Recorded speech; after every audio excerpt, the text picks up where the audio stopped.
Hermanos, ¿cómo están? Bienvenidos una vez más. Los invito a ponerse en pie, por favor.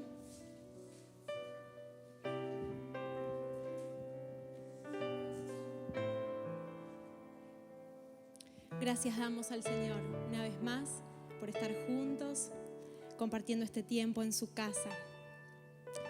Los invito al Salmo 105. Vamos a compartir algunos versos de este salmo.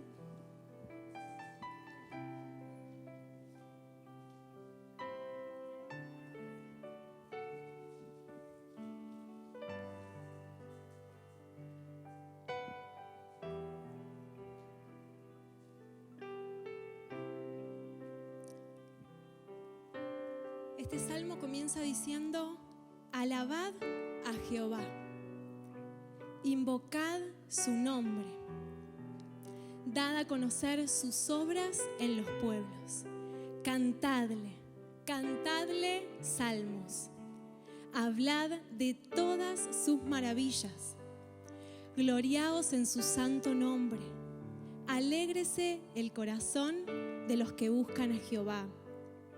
Buscad a Jehová y su poder, buscad siempre su rostro. Acordaos de las maravillas que Él ha hecho, de sus prodigios y de los juicios de su boca. Oh vosotros, descendencia de Abraham su siervo, hijos de Jacob, sus escogidos hasta allí. Gracias, Señor. Recordamos sus obras, sus maravillas. Vamos a cantarle, a adorarle a Él. Te invito a que lo hagas con un aplauso para comenzar a adorar su santo y precioso nombre. Te alabamos, Señor, te adoramos, te exaltamos a ti.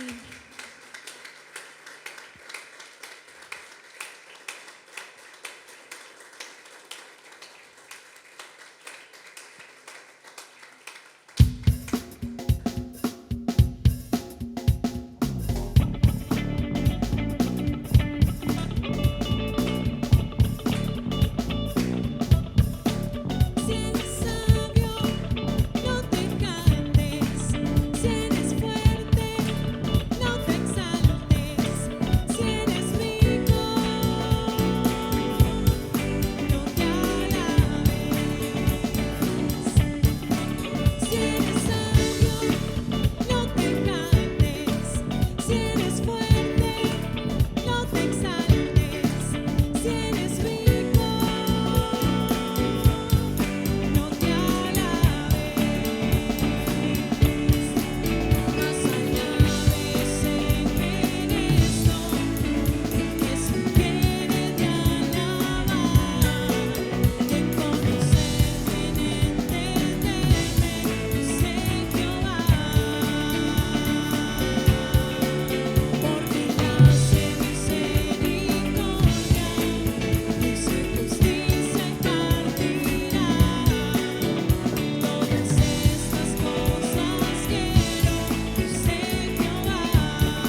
Hermanos, el Señor les bendiga. Los invito a orar y que vayamos juntos a la palabra de Dios. Padre Celestial, te damos gracias, Señor, en esta tarde. Gracias por el regalo que nos das a cada uno de tus hijos, Señor, de poder estar en tu casa reunidos, de poder estar aquí todos juntos, en un corazón, en un espíritu, adorándote, alabándote, exaltando al único Dios vivo y verdadero, al que nos amó y nos salvó. Gracias te damos, Señor, por esa obra de Jesús. Gracias te damos, Señor, por ese sacrificio perfecto hecho en la cruz del Calvario en favor de los pecadores. Gracias te damos, Señor, también porque hoy nos regalás este privilegio de reunirnos, de hacerlo primero en tu presencia, de hacerlo alrededor de tu palabra y de hacerlo con corazones que tienen hambre y sed de ti, Señor. Anhelamos que tú nos hables, anhelamos seguir adorándote en este tiempo, pero ahora con la disposición de nuestro corazón para escuchar tu palabra. Ayúdanos a hacerlo de la manera que te agrada a ti, Señor, con mansedumbre, como se nos dice en tu palabra. Gracias te damos por todo lo que haces en nuestra vida y confiamos que lo seguirás haciendo. Oramos en el nombre de Jesús. Amén. Yo los voy a invitar, hermanos, que vayan buscando en sus Biblias la primera carta de Juan, primera de Juan al capítulo 1, por favor. Vamos a leer algunos versículos allí. Y mientras lo buscan, voy a apelar a su memoria, a su buena memoria, a la de muchos, porque no se los voy a hacer buscar, sencillamente es un pasaje bastante conocido para los creyentes, que está en Romanos 5.1. Si les digo así, quizá dice, no sé bien cuál será, pero cuando lo empiece a decir, seguramente todos van a decir, ah, sí. O la mayoría van a decir, sí, lo conozco. Allí dice, justificados, pues por la fe tenemos paz para con Dios por medio de nuestro Señor Jesucristo. Un pasaje hermoso, un pasaje que describe, podríamos decir, la experiencia de todo creyente verdadero, que cuando fuimos justificados por la fe, experimentamos esa paz que sobrepasa todo entendimiento, paz para con Dios, ya no más enemigos de Dios, ya no más bajo la ira de Dios, ya no más bajo el juicio de Dios, sino ahora en paz. Una paz que no tiene explicación y una paz que no obtuvimos nosotros, sino que nos fue dada por Dios, nos fue regalada por Dios y que por medio de la fe nos hemos apropiado y hemos experimentado los creyentes. Yo me acuerdo muy bien el día que fui justificado y tuve paz para con Dios. No me lo voy a olvidar nunca más, recuerdo todo, recuerdo la sensación, recuerdo la alegría, recuerdo la mezcla de llanto y de risa mientras volvía a mi casa sabiéndome perdonado de mis pecados, libre al fin de mis transgresiones, reconciliado con Dios.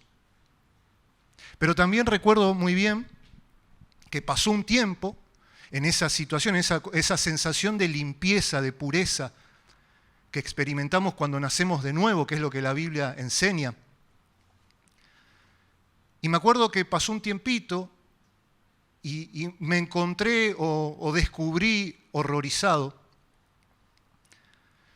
que yo tenía la posibilidad de volver a ensuciar aquello que Dios había limpiado. Y me di cuenta al poco tiempo. No digo que fue la primera vez que lo ensucié, sí la primera vez que me di cuenta que lo había hecho. Hablando en pocas palabras, me di cuenta que había vuelto a pecar. Y no sabía qué hacer. ¿Con qué? Con mi culpa, con esa angustia, con esa tristeza, cómo había arruinado esa obra tan preciosa que Dios había hecho en mi vida. Y fue así que me encontré con este pasaje de Primera de Juan, capítulo 1. Los voy a invitar a partir del versículo 8 al 10. Allí el apóstol Juan, este discípulo amado de Jesús, escribe esta carta a creyentes, a una comunidad de cristianos, y les dice, si decimos que no tenemos pecado, y ahí usa una palabra que habla de errar al blanco, ¿sí? Transmite la idea de cuando un arquero apunta al blanco, lanza la flecha, pero la flecha no da en el blanco. Dice, nos engañamos a nosotros mismos y la verdad no está en nosotros. Y luego dice en el versículo 9, si confesamos nuestros pecados, Él es fiel y justo para perdonar nuestros pecados y limpiarnos de toda maldad. Y empecé a respirar de vuelta, porque por mis cuentas no sabía cómo remendar lo que había vuelto a dañar. Y me encuentro con que esto es parte de la experiencia cristiana. Que a pesar de haber nacido de nuevo, de haber sido regenerados, de haber recibido una nueva naturaleza de parte de Dios, aún seguimos en este mundo y en este mundo seguimos teniendo tropiezos y pecando.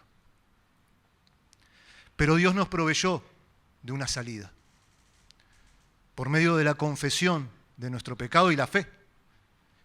La fe en creer que Él es fiel y justo para perdonar nuestro pecado y limpiarnos de toda maldad. Y en el versículo 10 dice, si decimos que no hemos pecado, o sea, si nos mentimos a nosotros mismos y queremos engañarnos a nosotros mismos diciendo, no pequé, le hacemos a Él mentiroso y su palabra no está en nosotros. ¿Por qué? Porque Él ha dicho que así va a ser también parte de la experiencia cristiana.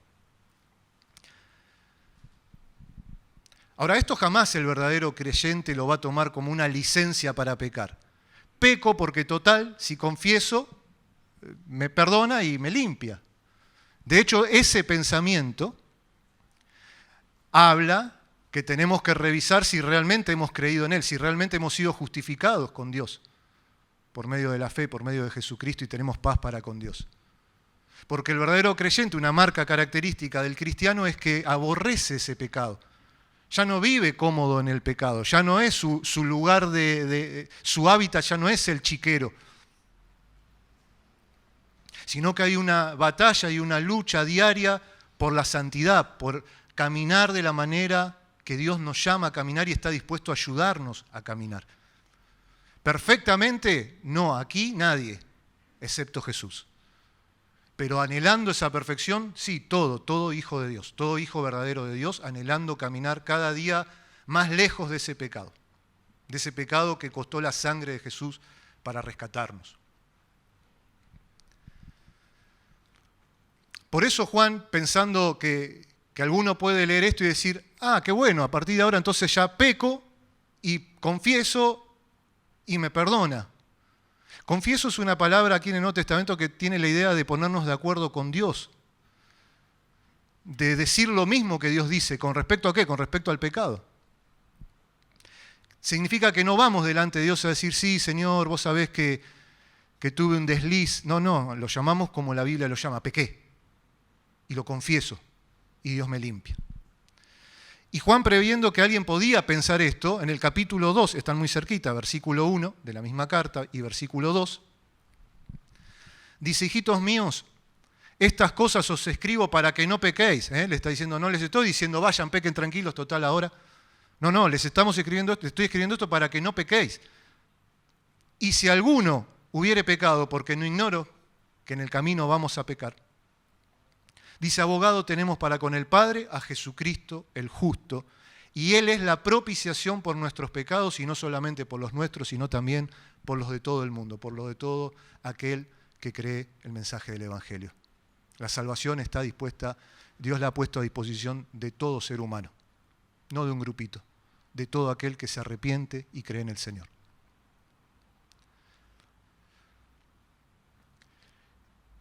Si bien esta verdad que acabamos de leer aquí, Juan la expresa de una manera muy clara, muy contundente en el Nuevo Testamento, no es una idea neotestamentaria, por decir de una manera, sino que esto ha sido revelado desde la antigüedad, desde el Antiguo Testamento por Dios, y ha sido expresado de distintas maneras en la Biblia. Yo los invito al libro de Proverbios ahora, al capítulo 28, al versículo 13, un versículo también muy conocido. Quizás cuando lo leamos decimos, así lo conozco. Cuando lo citamos, cuando decimos la cita bíblica no estamos seguros cuál es, pero cuando lo leemos nos damos cuenta que sí lo conocemos. Porque nos dice lo mismo que dice Juan en otras palabras. Proverbios 28, versículo 13.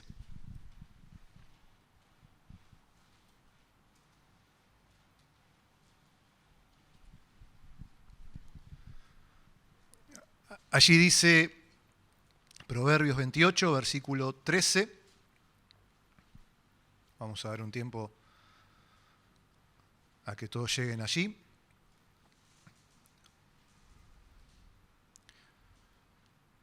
Dice la palabra de Dios: el que encubre sus pecados no prosperará, mas el que los confiesa y se aparta alcanzará misericordia. Esa palabra encubrir lleva la idea de querer tapar algo, disimular algo, ponerle algo encima para que no se vea. En realidad tiene dos sentidos, ahora ya lo vamos a ver un poquito más claro, ¿no? Pero aquí está en ese sentido, encubrir. El que encubre, el que trata de tapar, de disimular, de disfrazar su pecado, dice, no prosperará, no avanzará, no irá hacia adelante, no tendrá éxito. No habla de la prosperidad económica, habla de la prosperidad del alma, del ser, del hombre. Y cuando leo ese pasaje me acuerdo, tengo como una especie de regresión a mi infancia, porque siempre me viene este recuerdo, ¿no? Porque con mis hermanos, yo tengo un hermano de un año mayor que yo y una hermana un año menor que yo, por ende yo soy el del medio, por si confundí. Cuando éramos chicos, mi mamá se iba a hacer mandados, por lo general los días sábados, y quedábamos los tres, casi de la misma edad, solos un rato en casa. Pero nos bastaban 10 minutos para hacer un desastre, esa era la realidad, ¿no? Porque mamá se iba y esos juegos que queríamos jugar siempre y mamá no nos dejaba, era como la hora, este es el momento. Y entonces era cuestión que mi mamá cierre la puerta para que ya aparezca la pelota, la paleta, los guantes de boxeo. Queríamos hacer todo lo que mamá no nos dejaba. Y por lo general, recuerdo que los sábados empezaban así como muy agitados, como muy contentos, haciendo un poco de lo que queríamos hacer. Y pasaban un rato y antes que llegue mamá ya se había arruinado porque habíamos roto algo. Habíamos roto un florero, una maceta, un plato. Encima mi mamá es esas madres que en la casa tiene muchos adornos. Antes se usaban muchos adornos y mi mamá tenía adornos por todos lados. Muñequitas de porcelana, muñequitas de cerámica, platos y esas cosas ahí, espejos. Bueno, todas cosas muy rompibles para nosotros, ¿no? ¿Y qué pasaba? Rompíamos algo y yo siempre trataba de hacer lo mismo. Si no lo habíamos roto tanto, o sea, no sé, si solo le volamos la cabeza a la muñequita de porcelana y había forma de acomodarla para que no se note, se la acomodábamos, la poníamos más atrás y la tapábamos con otros adornos y ahí quedaba. Hasta que mi mamá, pasado algún momento, iba a hacer la limpieza y cuando le iba a pasar ahí la franela, se le decapitaba ¿no? a la muñequita de porcelana y decía, ¿quién fue? ¿Por qué? No se había dado cuenta. Claro, había tantos adornos que eso se podía hacer. Si lo habíamos roto ya de tal manera que no había manera de disimularlo, lo que hacíamos era tirarlo a la basura. Total, entre tantas cosas, tampoco se daba cuenta. Y a veces pasaba, no sé, meses, semanas y ¿no vieron tal cosa? No. Tratábamos de encubrir lo que habíamos roto, lo que habíamos hecho mal. Y muchas veces teníamos éxito, otras no. Cuando rompimos una maceta con tierra, no hubo manera de esconderlo, ¿no? Y mamá llegó y se dio cuenta de inmediato que habíamos roto la maceta y que la tierra estaba ahí en el living. Pero había cosas que sí podíamos encubrir y teníamos éxito sencillamente porque mi mamá no es Dios, no es omnisciente, no conoce todas las cosas. De hecho, no sabía ni bien cuántos adornos tenía en la casa. Pero Proverbios 28:13 nos dice, nos da una enseñanza con respecto al resultado que obtiene el hombre cuando ante su pecado toma uno de estos dos caminos. Y parece ser como que son los únicos dos caminos que se nos plantean o que tenemos delante. El que los trata de encubrir, de tapar, de disimular, de disfrazar, no prosperará, no vas a tener éxito, no importa cuánto lo intentes. Mas el que los confiesa y se aparta, dice, ese alcanzará misericordia. ¿De quién? De Dios. Primero no vamos a tener éxito en encubrirlo sencillamente porque Dios ya sabe lo que hicimos. No hay manera que Dios no sepa lo que hicimos. Pero cuando la palabra nos llama o nos anima a confesar,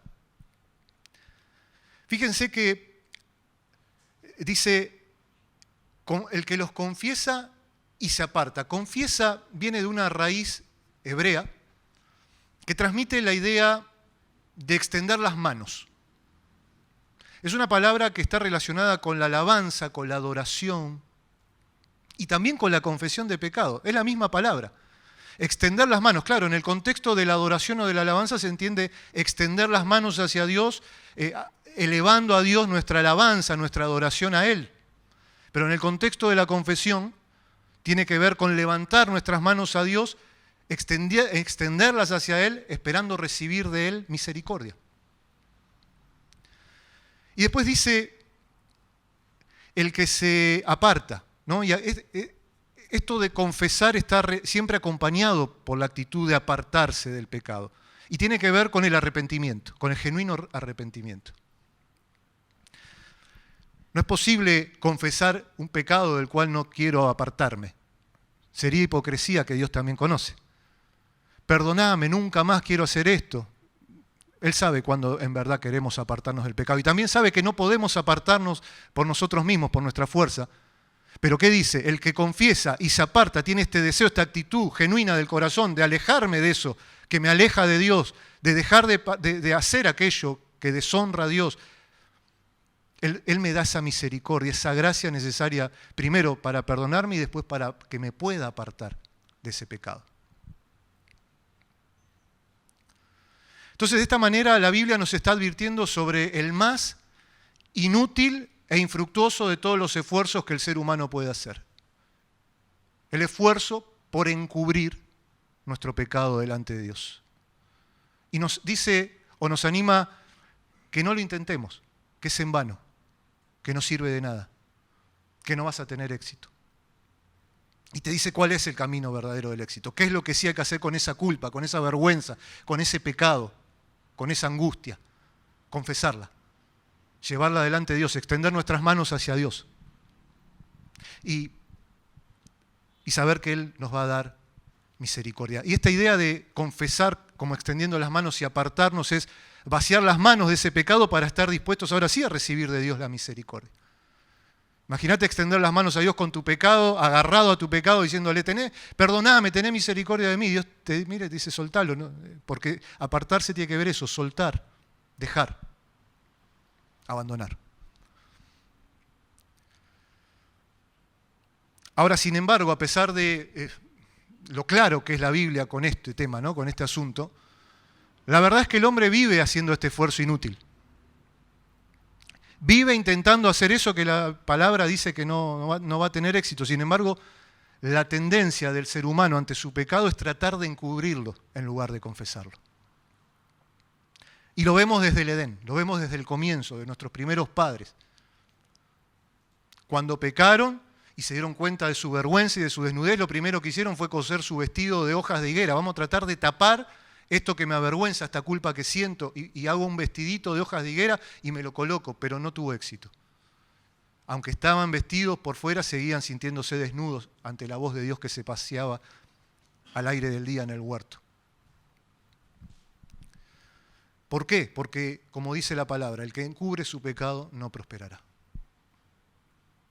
Y hay un salmo que me gustaría ver hoy. Yo los invito al Salmo 32, libro de los Salmos, el Salmo 32. Un salmo del rey David que justamente nos cuenta, de una manera inspirada, la experiencia de David en este asunto de tratar de encubrir su pecado y no prosperar y confesarlo y alcanzar misericordia. Salmo 32.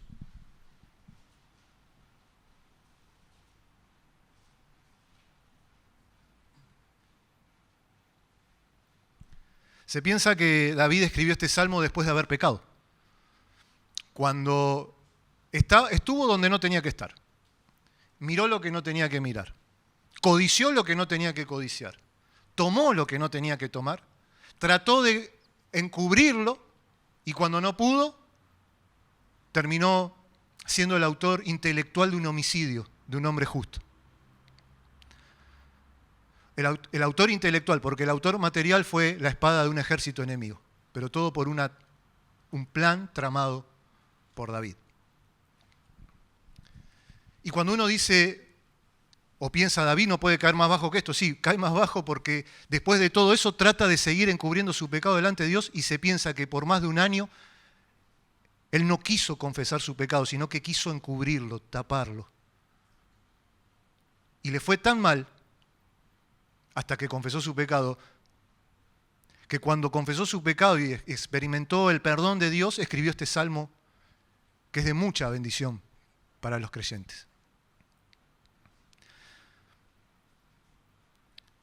Si bien ustedes saben que soy un poco fanático de los contextos históricos, me gusta poner el texto que vamos a ver dentro de su contexto histórico, primero porque es parte de trazar la escritura correctamente. Pero en este caso no nos vamos a detener en el pecado de David. Yo acabo de mencionarlo así muy por encima. Entiendo que para la mayoría de los creyentes son pasajes conocidos, sabemos de qué estaba hablando, a qué me estaba refiriendo. Pero también porque el que no lo sabe, el que no tiene idea de qué fue lo que hizo exactamente David, no va a ser un impedimento para entender la enseñanza de este salmo. La idea no es que nos quedemos pensando, que nos quedemos en el terrado paseando con David y por qué se bañaba ahí y por qué Urías llevaba la carta no, porque lo que este salmo nos enseña no tiene que ver con el pecado que David cometió, sino con el Dios que es amplio en perdonar todos los pecados, sin importar qué forma el pecado haya tomado. Entonces no importa si sabes qué fue lo que hizo David o no sabes qué fue lo que hizo David. El punto es que el que encubre su pecado no prosperará y el que lo confiesa, sea cual fuera el pecado, alcanzará misericordia. Algunas versiones de la Biblia a este salmo lo han titulado, en la mía, por ejemplo, dice la dicha del perdón. Puede variar según la versión que cada uno tenga, porque es un título puesto mucho tiempo después, simplemente a manera ilustrativa o para darnos una idea de lo que va a tratar el salmo que vamos a leer. Pero sí, probablemente la mayoría de sus Biblias, vean que comienza con una frase que dice Salmo de David, diciéndonos quién es el autor, y luego dice una palabra que es masquil. Esa palabra masquil literalmente significa que da instrucción. Es un salmo didáctico. Tiene la intención de enseñarnos algo, que aprendamos algo de lo que se nos va a decir, que meditemos profundamente en estas palabras. Y comienza en los versículos 1 y 2 del Salmo 32 diciendo: Bienaventurado aquel cuya transgresión ha sido perdonada y cubierto su pecado. Bienaventurado el hombre a quien Jehová no culpa de iniquidad y en cuyo espíritu no hay engaño. Sí, comienza con estas dos bienaventuranzas relacionadas con el perdón de los pecados. La palabra bienaventurado nosotros sabemos que tiene que ver con dichoso, feliz, bendecido, afortunado. La verdadera dicha, ¿no? Y en este salmo la bienaventuranza está relacionada justamente con la dicha del perdón. Por eso le pusieron luego como título la dicha del perdón. Pero como es un salmo didáctico, como dijimos antes, tiene la intención de enseñarnos algo, de instruirnos, también nos va a llevar a transitar de la dicha y el gozo del que fue perdonado al camino transitado antes cuando esa persona resistió confesar su pecado. Un camino que está lleno de angustia, de miseria, de dolor. Si prestamos atención los primeros dos versículos, vamos a ver que David usa 3 palabras distintas para hablar del pecado. En el versículo 1 encontramos las primeras 2 palabras. Fíjense, dice, bienaventurado aquel cuya transgresión, la primera palabra, ha sido perdonada y cubierto su pecado. Ahí está la segunda palabra. Transgresión es una palabra en hebreo que se refiere a la rebelión. Ese estado de rebelión del hombre que abierta y voluntariamente va contra Dios y su palabra, contra Dios y su voluntad. No, la transgresión nada tiene que ver con la ignorancia, no, tiene que ver con la rebeldía. Con la rebeldía del corazón del hombre que dice, yo sé que esto está mal, pero lo hago igual. Esa es la palabra transgresión. La segunda palabra, pecado, es una palabra que dice lo mismo que decía Primera de Juan, errar al blanco. Son las acciones pecaminosas, son los actos que cometemos y que sabemos que son pecado. Y en el versículo 2 encontramos la tercera palabra que usa David para hablar de pecado. Y allí dice, bienaventurado el hombre a quien Jehová no culpa de iniquidad. Ahí está la tercera palabra, y en cuyo espíritu no hay engaño. Esa palabra iniquidad habla del mal moral, la perversidad del corazón del hombre, la inclinación a lo malo. Eso que vemos hasta en los chicos. ¿Sí? ¿Qué le enseñás al nene? Prestá, compartí, no pegués. ¿Por qué? Porque el otro ya lo sabe hacer solito. De hecho, estamos siempre tratando de enseñarle lo contrario, refrenar que esa inclinación al mal que hay en el ser humano. Bueno, y esa es la palabra iniquidad. De esta manera, David lo que hace es englobar el pecado en todas sus formas. Porque él no está dándonos este salmo didáctico para decir, Dios perdona el pecado como yo lo cometí. No, Dios perdona el pecado. Dios es un Dios que es amplio en perdonar, tardo para la ira, grande en misericordia, pero que de ninguna manera tendrá por inocente al culpable. Y así como David usa 3 palabras diferentes para hablar del pecado en general, también usa 3 palabras o 3 verbos en hebreo para contarnos qué es lo que Dios hace con ese pecado del hombre. Fíjense, versículo 1 dice, transgresión perdonada. ¿Lo están viendo? Transgresión perdonada. Esa palabra, perdonada, es un verbo. En hebreo es el verbo nasá, que en realidad describe una triple acción. Esta triple acción tiene la idea de levantar algo, tomar algo, cargarlo sobre sí, cargarlo y alejarlo. Tomar, cargar y llevar lejos. Y lo primero que David nos está señalando en cuanto a nuestras transgresiones, nuestras rebeliones contra Dios, es que para que sean perdonadas, alguien tuvo que tomarlas, cargarlas sobre sí y alejarlas de nosotros. Esto no es una cuestión de, como hacemos nosotros, sí te perdono, y no me hables más. Para que nuestras transgresiones sean perdonadas, alguien las tuvo que tomar, las tuvo que cargar sobre sí y las tuvo que alejar de nosotros. Eso me lleva a pensar en el Salmo 103, un salmo que hemos visto con nuestro pastor durante mucho tiempo aquí en la congregación, que dice, no lo busquen, versículo 10 al 12 del Salmo 103, dice, no ha hecho con nosotros conforme a nuestras iniquidades, ni nos ha pagado conforme a nuestros pecados. Aquí también vemos el uso de distintas palabras para el pecado, ¿no? Es un recurso poético, hebreo típico, de paralelismo. Porque como la altura de los cielos sobre la tierra engrandeció su misericordia sobre los que le temen. Y allí dice el versículo 12, cuanto está lejos el oriente del occidente, hizo alejar de nosotros nuestras rebeliones. Ahí está esa misma palabra, transgresiones. Entonces, este verbo que señala la triple acción de cargar, alejar, tomar, cargar y alejar, aparece muchas veces en el Antiguo Testamento. Y quizás uno de los pasajes más significativos en el que lo encontramos está en ese pasaje que tanto amamos y atesoramos los creyentes de Isaías 53. No lo busquen, yo los invito a que se queden allí en el Salmo 32. Cuando dice en el versículo 4 de Isaías 53, ciertamente llevó Él nuestras enfermedades y sufrió nuestros dolores, y nosotros le tuvimos por azotado, por herido de Dios y abatido. ¿Hablando de quién? Del siervo sufriente. 700 años antes que Jesús se encarne y venga a este mundo a dar su vida por los pecadores, Isaías nos da esta hermosa profecía del siervo sufriente y dice, ciertamente llevó, tomó, cargó sobre sí y alejó nuestras enfermedades y sufrió nuestros dolores.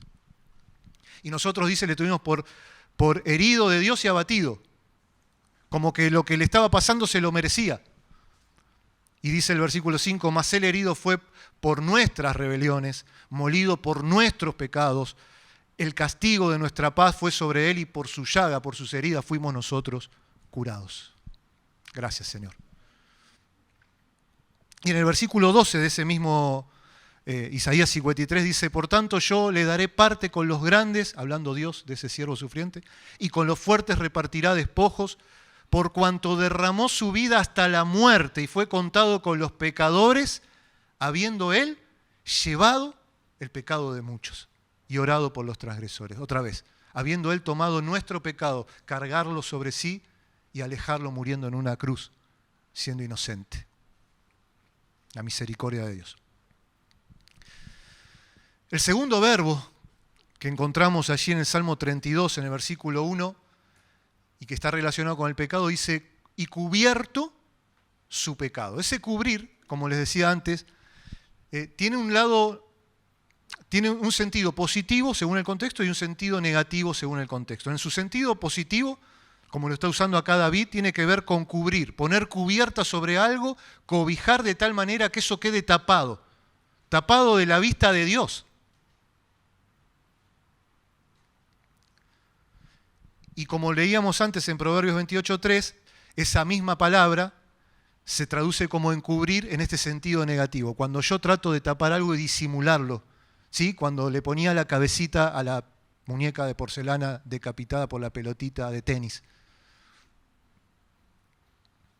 Y después David lo va a usar en ese sentido negativo en este salmo un poco más adelante. Pero aquí en el versículo 1, cuando usa cubrir, está diciendo cuán dichoso, cuán feliz es el hombre que su pecado ha sido cubierto por Dios, de tal manera que ha puesto Dios una cubierta a ese pecado y ya no está delante de la vista de Dios y ya no puede encender la ira de Dios por mi pecado.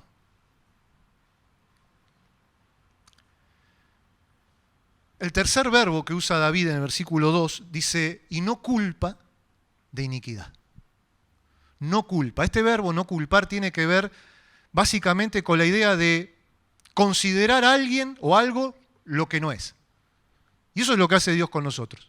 Nos considera justos, aunque no lo somos. Nos considera santos, aunque no lo somos. ¿Por qué? Por la obra de Jesús en la cruz, por habernos apropiado, por haber sido justificados por la fe y tener paz para con Dios por medio de nuestro Señor Jesucristo. Y al final del versículo 2 dice, y en cuyo espíritu no hay engaño. Si bien el engaño, el término engaño habla de fraude, de traición, y que es pecado también, no está aquí en este sentido hablando de pecado. Esta expresión, engaño, también se refiere a la indolencia o la negligencia. Y en ese sentido lo usa David aquí. Él dice, qué bienaventurado es el hombre en cuyo espíritu no está esta negligencia, este engaño, esta indolencia ante su pecado, sino que corre a confesar su pecado.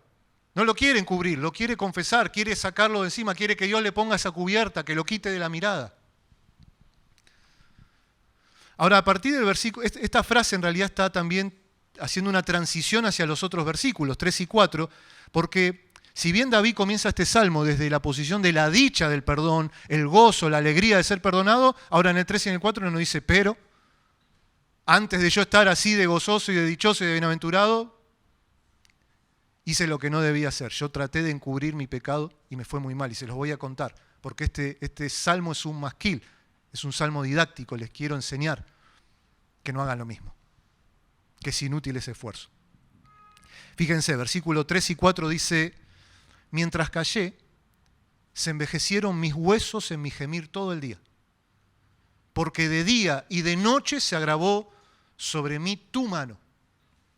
Se volvió mi verdor en sequedades de verano, Selah. Mientras callé. Qué tremenda esa frase, ¿no? Mientras me negué a confesar mi pecado, mientras guardé silencio, mientras evité ponerme de acuerdo con Dios.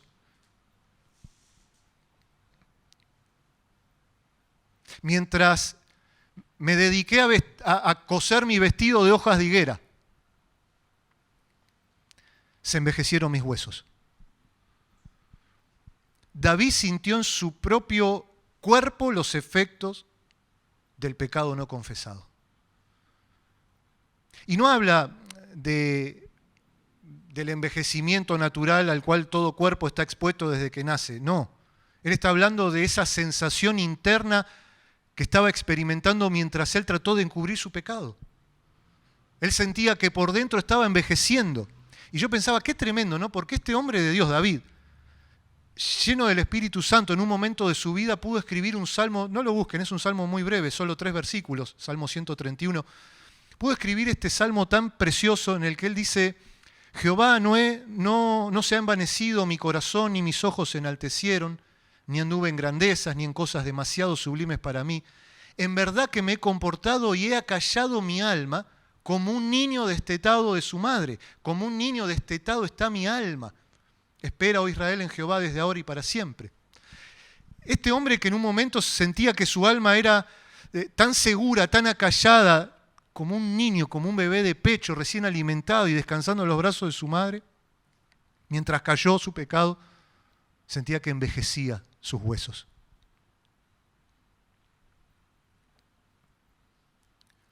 Sentía como por dentro se iba deteriorando, cómo iba perdiendo su fuerza, su vitalidad. Dice todo el día, en mi gemir todo el día. Y ese gemir habla como un animal herido gimiendo. Pero no es que lo veías a David, no es que entrabas al palacio del rey y decías, ¿dónde está David? Alguien en el rincón gimiendo. No. Él está diciendo, aunque externamente a los ojos de los demás yo podía seguir adelante con mi vida de rey, reinando y haciendo y deshaciendo, por dentro mi alma gemía como un animal herido. Todo el día. Él no tenía descanso. Él dice, porque de día y de noche se agravó sobre mí tu mano. De día y de noche. No había descanso para ese gemido, no había descanso para esa alma, no había descanso para ese sufrimiento, no había descanso para esa angustia, no había. ¿Mientras qué? Mientras se cayó, mientras lo escondió, mientras le puso él un vestido de hojas de higuera a su pecado.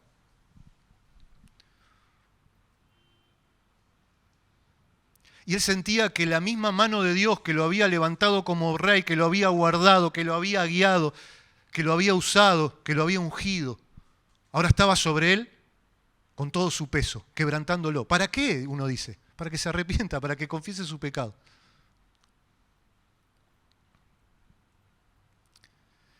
El versículo 4 dice, se volvió mi verdor en sequedades de verano. Se secó su vigor, se secó su gozo, se secó su vida espiritual, se secó. ¿Vieron lo que pasa con las plantitas cuando no las regamos? Bueno, eso pasó en su alma. Se volvió, él dice, él da esta idea de una región, un campo verde, que ante el calor del verano en la zona desértica de Judá se secaba por completo. Y David sabía de esto, él había sido pastor de ovejas antes de ser rey. Y como todo pastor de ovejas en Judá sabía qué lugares en determinado momento del año había pastos verdes y qué lugares no había que ir en verano porque esos pastos eran solo momentáneos. Con el calor del verano se secaban y él se siente así.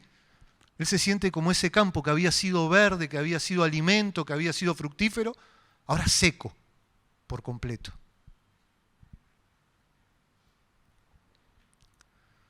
Y él estaba experimentando eso en su alma. Pero mientras tanto, ¿qué hacía? Se negaba a confesar.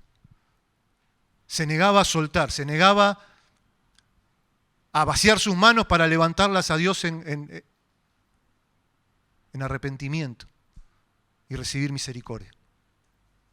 Y uno dice, pero ¿por qué hacía eso? ¿No se daba cuenta cómo estaba? Sí se daba cuenta cómo estaba. Pero es que el corazón del hombre es así. Va a seguir intentando hasta el final tratar de hacer aquello que la Biblia dice que es imposible. El que encubre su pecado no prosperará. Si estás tratando de encubrir tu pecado, aunque te lo diga, probablemente lo quieras seguir haciendo, no vas a tener ningún éxito. Lo único que vas a sentir es cómo tus huesos se envejecen y tu alma se vuelve eso, sequedades de verano. Tu vigor se va. Te secás por dentro. Y ustedes deben encontrar allí casi como una nota al margen la palabra Selá en sus Biblias, o la mayoría por lo menos la debe tener. Esta expresión se entiende o se piensa que era una indicación musical, ¿no? Porque los salmos se cantaban en adoración a Dios, y que tenía que ver con un llamado a ser un interludio, una pausa. y se piensa que tenía la intención de llamar a los que estaban adorando y cantando esto a que mediten. Frenen y piensen lo que están cantando. Y nosotros debemos hacer lo mismo cuando estamos leyendo los salmos y encontramos ese Selah. Detenernos y decir, ¿no será que esto es lo que me está pasando? ¿No será que esta sensación de estar seco, de estar envejeciendo, es porque estoy encubriendo mi pecado?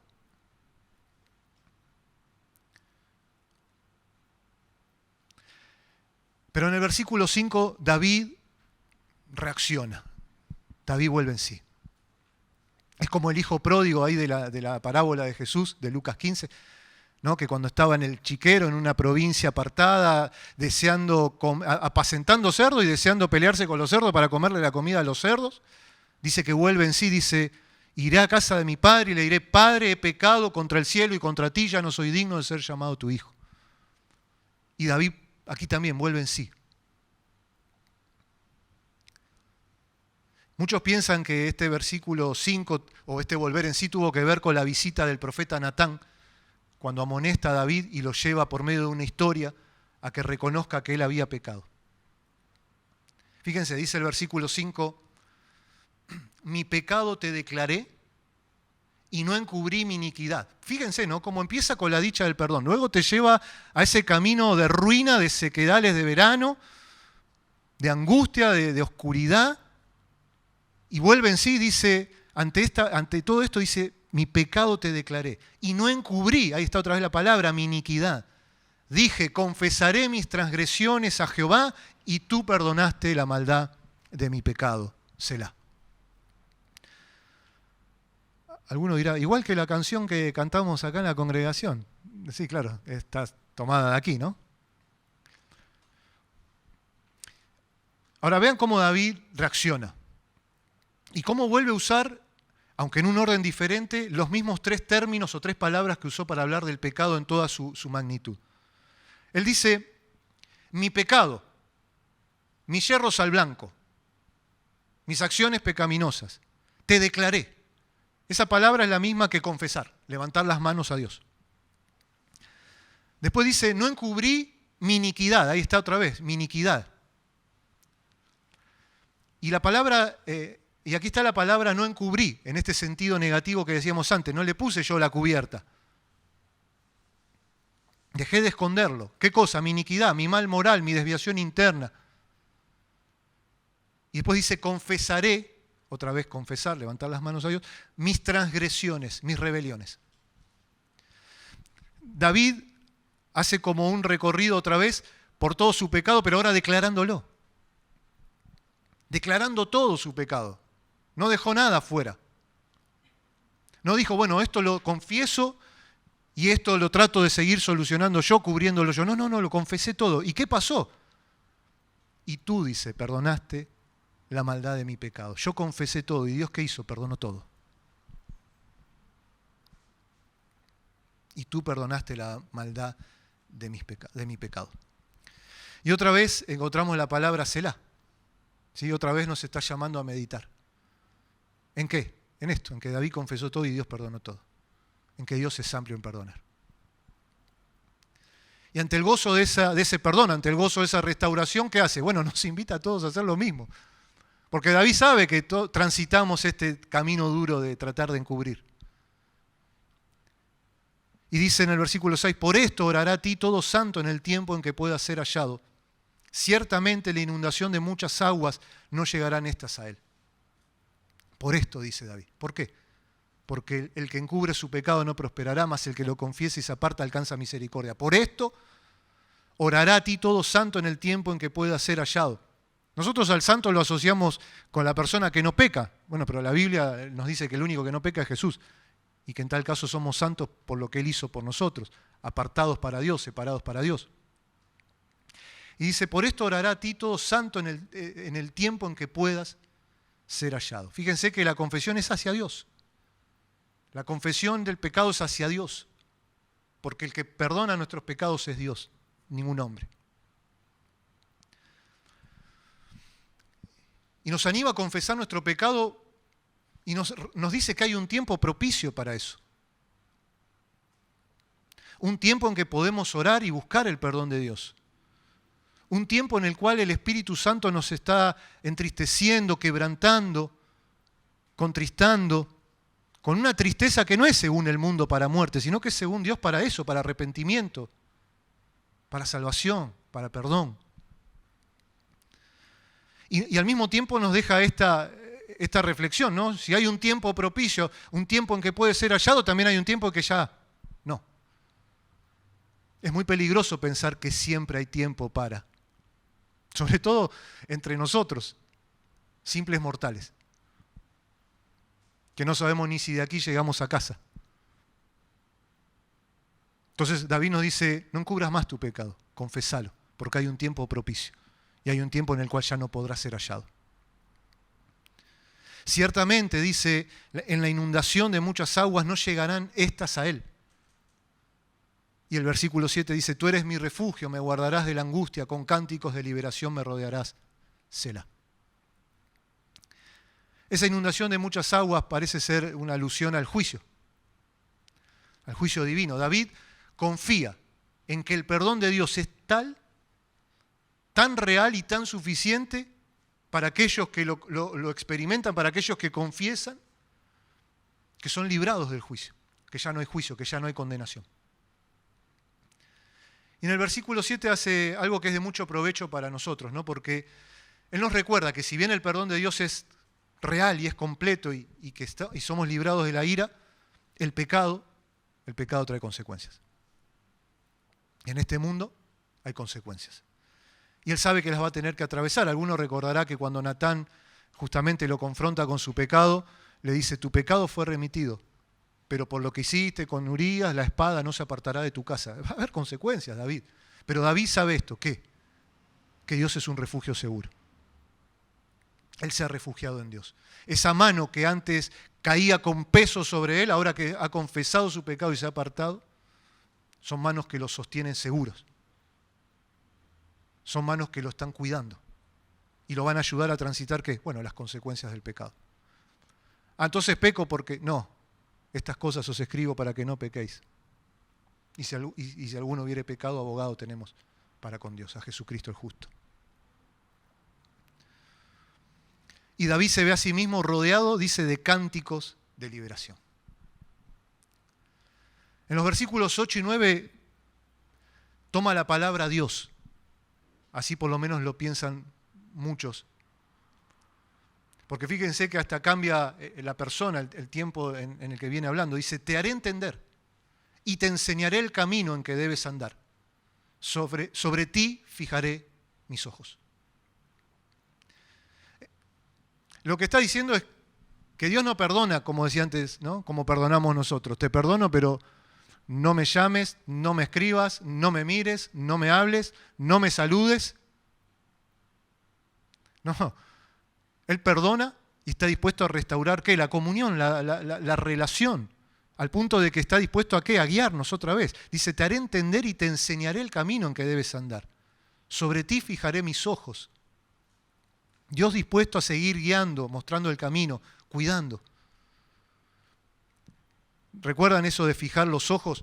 Que lo veíamos en el Salmo 33, que decíamos cuando un chiquito en la playa le dice al papá, acompáñame hasta la orilla a buscar agua porque me da miedo el mar, y el padre ya cansado le dice, bueno, anda que yo te miro. Y el nene va confiado porque sabe que la mirada de su padre está sobre él. Bueno, esto es lo mismo. Esa mirada, esos ojos fijos sobre nuestra vida para cuidarnos, para guiarnos, para que no nos desviemos. Eso está dispuesto Dios a hacer. No es, sí, David, bueno, listo, te perdono, pero no hay más relación entre nosotros. No, hay otra vez relación, hay comunión.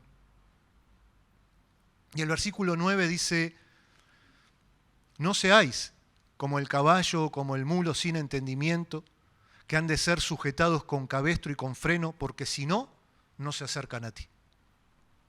¿No? Nos advierte que no tomemos el camino de la obstinación y del dolor.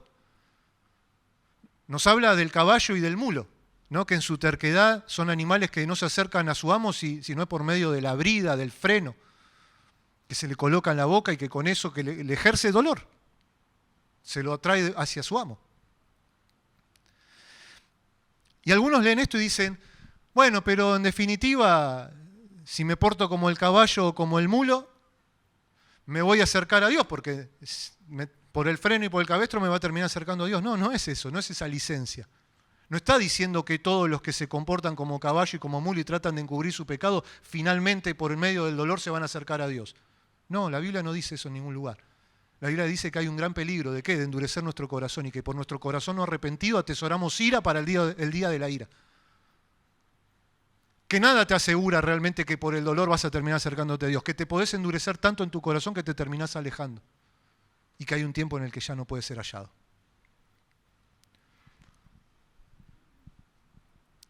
Por eso, en el versículo 10 David va hacia un contraste entre el destino del impío, del impenitente y del justo. ¿Pero David era justo? Nosotros somos justos. Él no nos imputa, Él no nos trata conforme a nuestras iniquidades. Por eso nos invita a confesar nuestro pecado, a apartarnos de Él y recibir misericordia. Fíjense el versículo 10 dice, muchos dolores habrá para el impío, mas al que espera en Jehová le rodea la misericordia. Podríamos decir, muchos dolores hay para el caballo y para el mulo.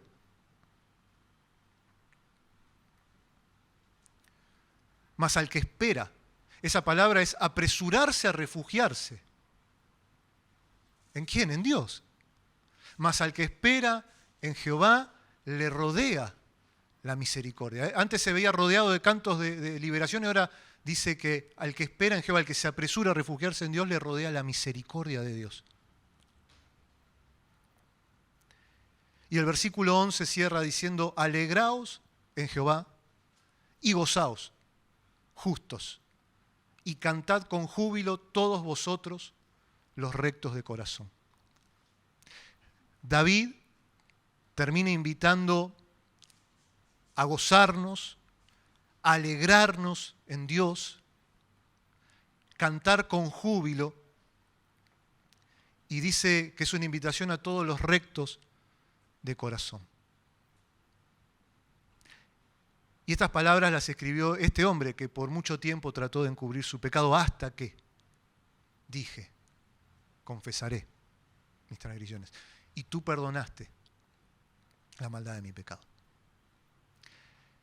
Y así cierra este salmo que comienza en la dicha del perdón y termina en el gozo y la alegría que experimentan los que son perdonados. Y nos anima a manifestar eso con cantos de júbilo y alegría al Dios que perdona. Por eso no quería detenerme tanto en el pecado de David, porque esto no se trata de qué pecado perdonó, qué pecado hizo David. No. El que confiesa y se aparta, alcanza misericordia. Y esa es la invitación que el Señor nos está haciendo. No encubras tu pecado, no vas a prosperar. No le pongas un vestido de higueras. Soltá tu pecado, levantá tus manos a Dios, confesá tu pecado y recibí de Dios, ¿qué? La misericordia y el perdón. Pleno y absoluto que Él obtuvo por nosotros en la cruz del Calvario. Y que está a disposición de todo aquel que cree en Él. Te invito a orar. Padre, te damos gracias, Señor, por tu perdón y tu misericordia. Señor, te damos gracias porque tú has hecho esa provisión para nuestro perdón. Tú has cubierto el pecado de aquellos que se arrepienten y creen en Jesús. Tú has quitado de delante de tus ojos, Señor, nuestras transgresiones pasadas y estás dispuesto a quitar de delante de tus ojos nuestros pecados, Señor, que cometemos a diario cuando vamos a ti, confesamos y nos apartamos del pecado. Te pedimos, Señor, perdón, porque a pesar de saberlo, tantas veces intentamos encubrirlo. Tantas veces estamos allí, Señor, poniendo nosotros un manto, un vestido, que nada pueden hacer con el pecado. Tantas veces, Señor, aún experimentando lo que este salmo nos cuenta de envejecer nuestros huesos, de volverse nuestros verdores en sequedades de verano, seguimos en nuestro orgullo, Señor, intentando encubrir nuestra iniquidad. Ayúdanos a volver en sí, Señor, si estamos en esa situación. Y a correr, a refugiarnos, a apresurarnos a refugiarnos en ti, soltar nuestro pecado y con nuestras manos libres de pecado levantarlas a ti al cielo y pedir, Señor, misericordia. Porque el que busca en ti la misericordia la encuentra, Señor. Porque tú eres un Dios amplio en perdonar. Gracias, Señor, porque por medio de este salmo nos instruyes, por medio de este masquil nos das esta instrucción de lo que debemos hacer cuando pecamos. Debemos confesar nuestro pecado a Dios y saber y confiar por la fe que tú perdonas la maldad de nuestro pecado y nos restauras a esa relación, nos restauras a esa comunión que el pecado quiebra y rompe entre tus hijos y Dios. Gracias te damos, Señor, por tanto amor. Gracias por esta hermosa provisión que has hecho para los pecadores. Gracias por ese perdón que has obtenido en la cruz del Calvario. Gracias por esa sangre derramada que nos limpia de toda maldad. Gracias te damos, Señor, en el nombre de Jesús. Amén. El Señor les bendiga, amados.